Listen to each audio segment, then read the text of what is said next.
Hi guys, welcome back with me again in this channel. On today's video, I'm going to show you how you can catch the rubber ducky in Fish It update. So the rubber ducky is the rarest joke fish in the new Fish It update, and it's surprisingly elusive.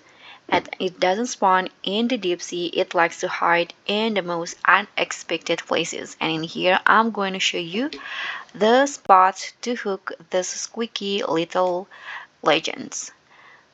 So the rubber ducky are needed if you want to complete the duck hunter quest and you want to get the rewards, which is the Ducky Rod in here. You need to catch at least 10 rubber ducky inside the underwater city.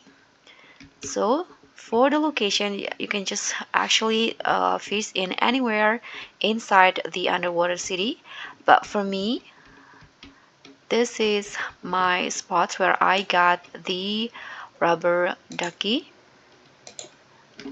So you can just cast your rod, and if needed, you can also use your lock totem or mutation totem. And that's all from me. Thank you so much for watching. Don't forget to like, comment, and subscribe. Also, click on the thanks.